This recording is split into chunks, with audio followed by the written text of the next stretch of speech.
മുതലാളി ഭക്ഷണം കഴിക്കാൻ വേണ്ടി ജനങ്ങളെ മുഴുവനും വിളിച്ചപ്പോൾ ബീരാൻ ഉലപ്പാപ്പാനെയും വിളിച്ചു. ഉലപ്പാപ്പ കുറച്ച് ഭക്ഷണം കഴിക്കാം.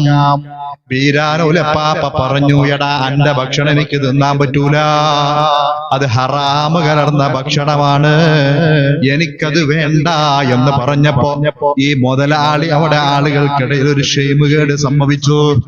മുതലാളി പറഞ്ഞു, നിങ്ങൾ വലിയ ഔലിയാന്നും പറഞ്ഞു നടക്കുന്നുണ്ടല്ലോ, ഇപ്പൊ കേരളത്തിലാകെ മഴയില്ലാതെ ജനങ്ങളൊക്കെ ബുദ്ധിമുട്ടാണ്, ഒരു മഴ പെയ്യിപ്പിക്കാൻ നിങ്ങളെ കൊണ്ട് കഴിയുമോ? ആളുകളൊക്കെ പരിഹസിച്ച് ചിരിക്കാൻ തുടങ്ങി. ഔലിയപ്പാപ്പ തന്റെ സഞ്ചിയും കയ്യിൽ പിടിച്ചിട്ട് ദേഷ്യത്തോടെ അവിടുന്ന് ഇറങ്ങി അങ്ങ് നടന്നു.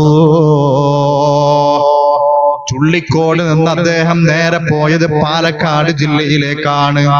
ഔലിയപ്പാപ്പ നാട്ടിൽ നിന്നങ്ങ് പുറത്തേക്കിറങ്ങിയപ്പോൾ ശക്തമായ ഇടിയും മഴയും അങ്ങ് പെയ്യാൻ തുടങ്ങി. ആ മുതലാളിയുടെ നെൽകൃഷി മുഴുവനും നഷ്ടപ്പെട്ടു പോയി.